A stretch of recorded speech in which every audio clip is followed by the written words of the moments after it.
Enigmatic and revered, she was an iconic figure of the 20th century. Her name echoes around every corner. But do we really know Mother Teresa of Calcutta? Her accomplishments and honors are well known. She won the Nobel Peace Prize in 1979 and was fast-tracked for sainthood.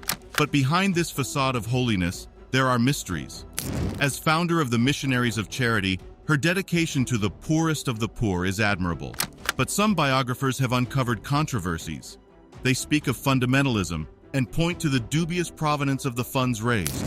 The quality of care provided and even her own faith have been debated. What secrets lie behind the diaries in which the nun claimed not to feel the divine presence? In the Catholic Church, those who give themselves to others without reservation are often praised. But who really was Saint Teresa of Calcutta? This is an episode that will make your hair stand on end as you remember how Mother Teresa reacted to a shocking statement. Imagine someone saying they wouldn't take care of a dying person for $1 million. What would you think of that person? Well, at that crucial moment, Mother Teresa responded in a breathtaking way. She said that she wouldn't do it for $1 million either, but she would do it for love. Can you feel the mysterious power emanating from her words? It's as if there was something else behind her statement, something deep and mysterious. Charity was at the heart of her mission, and for her, it was more than just an action. It was an expression of her Christian faith. Her dedication to this cause transcended the boundaries of Christian doctrine, influencing even people in regimes that did not share her beliefs or accept the Catholic Church. Her charitable legacy became visible and recognized throughout the world, leaving an indelible mark on the hearts of those who knew her. What is fascinating is that her work was not limited by proselytism. She was able to take her work to countries with different political systems and beliefs, even to nations that had closed their doors to Catholicism. How did she do it? She seemed to have a special connection with everyone, an open dialogue that transcended barriers. For her tireless humanitarian work, she was awarded the Nobel Peace Prize, a recognition of her great humanism and compassion. The name she chose, Mother Teresa of Calcutta, has a hidden meaning. Calcutta, the Indian city, capital of West Bengal, is the complement to her religious name. Don't you find something mysterious in that? A professed Catholic nun living in a predominantly Hindu and Muslim country, where only a small percentage professes Christianity. In an environment so different from her own, she cared deeply for those who had no one. Her approach was not based on the religion of the people she helped, but on her willingness to welcome them and offer them love and compassion. Not surprisingly, controversy surrounded her.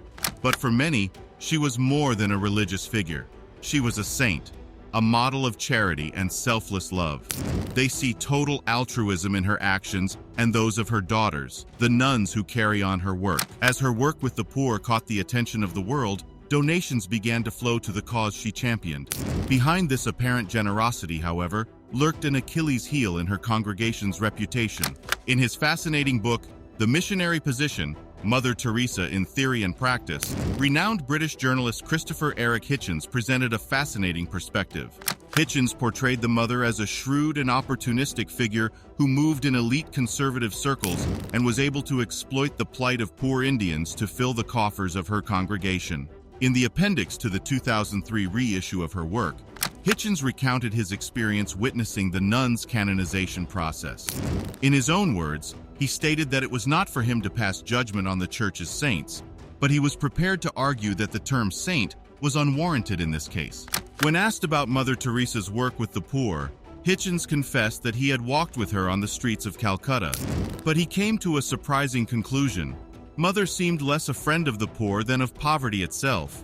She praised poverty, sickness, and suffering as divine gifts and encouraged people to accept these gifts with joy.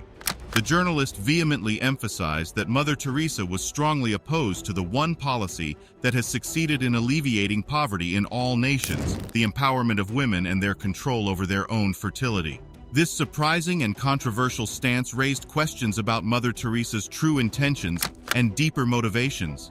Hitchens went further, claiming that the famous institution she founded in Calcutta was nothing more than a rudimentary hospital, a place where people came to die with little or no medical care. Yet when Mother Teresa herself needed medical attention, she traveled first class to a private clinic in California, raising suspicions about the discrepancy in the quality of care she provided to others and herself. In addition, the journalist emphasized that the huge sums of money collected were mainly destined for the construction of convents in honor of Mother Teresa, which raised doubts about the true priorities of the congregation. But let's be objective. It could be the perspective of a person far from the way of life in God. What do you think? It turns out that this famous religious figure befriended some pretty shady and mysterious characters. From the wily Charles Lincoln of the scandalous Lincoln Savings and Loans to the repulsive Duvalier dynasty of Haiti, her list of unusual associates was astounding. Most shockingly, he received generous donations from these individuals, donations that in fact came from money stolen from the underprivileged. One of the darkest pages of her biography leads directly to her close relationship with Haitian dictators François Duvalier, aka Papa Doc, and his son Jean-Claude Duvalier, aka Baby Doc. These dictators became benefactors of Mother Teresa's projects, raising serious questions about her intentions and morals. But that's not all, dear friend. Here comes the most puzzling twist of all. Mother Teresa was also involved with shady lawyer, banker, and real estate developer Charles Keating. Remember his infamous arrest for fraud in the U.S. in 1991? Well, it turns out that Mother Teresa was receiving money from this dishonest man. But that's not the most surprising part. You know what she did? She wrote a letter to the judge in the case defending Keating's integrity. What hidden connections bound them together? But don't worry, I'm not suggesting that Mother Teresa appropriated the money for her own benefit. No, not at all. The money was used, as she herself repeatedly claimed, to preach Catholic fundamentalism in impoverished countries. What is intriguing, however, is that despite the large sums collected by her order, no account book of the missionaries of charity has ever been made public. What could they be hiding? Professor Gerson Light de Moray, a respected historian, philosopher, and theologian, agrees with these suspicions. According to him, the origin of the money that financed Mother Teresa's works has always been the subject of questioning in her sanctity as a historical figure. It seems that the organization she founded was not too concerned about where the money came from. All that mattered was that the money kept flowing, no matter what shadows accompanied it. Amazing, isn't it? Not all has been perfect along the way. Controversy over his handling of resources and the poor living and sanitation conditions in the facilities under his congregation have been incredibly prevalent in recent years. But it is precisely this obscure history that makes Mother Teresa an enigmatic symbol of holiness, a type of holiness that the Church is trying to highlight today. We are not talking about someone with a perfect life, but a person of flesh and blood, immersed in the real world with her own doubts, peculiarities, and questions. Despite all the criticism, this woman carried out shocking and amazingly simple actions, but with overflowing love. She took in those who were considered the most marginalized in society, the untouchables, in a country already mired in poverty. They were people who desperately needed help, and what they received from her was already more than they had. Mother Teresa took them to a modest shelter where she stayed by their side, giving them some dignity in their last moments. It was not a super hospital, but she made sure that these people were cared for and accompanied until their last breath. Her work was not based on miracles or cures, but on providing a warm refuge in the most fragile moment of their lives, their end. But of course, you can have whatever opinion you want. Imagine how these abandoned souls would feel, welcomed and embraced, finally physically included in a place where they could find peace. Mother Teresa never intended to build a hospital, but rather a place where people could die with dignity, a bed where they could find serenity in their last breath. In 2003, something amazing happened that revealed a surprising facet of a saint we all knew, the revered Mother Teresa of Calcutta. It was the year that Canadian priest Brian Kolodichuk published a fascinating and revealing book entitled Mother Teresa, Come Be My Light. The book is based on letters and personal notes written by the nun herself.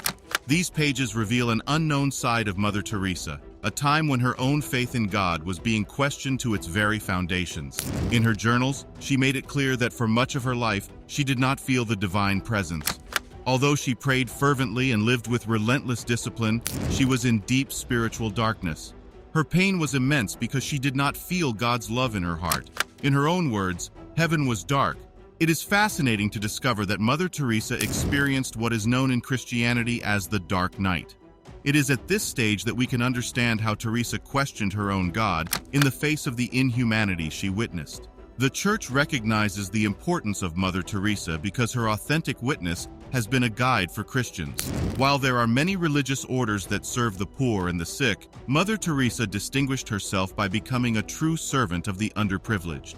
She lived poverty in a radical way, not only preaching it, but embracing it in every aspect of her existence. At least that is what her religion testifies. Her sanctity is inviolable because she lived a life of simplicity and poverty until her last breath.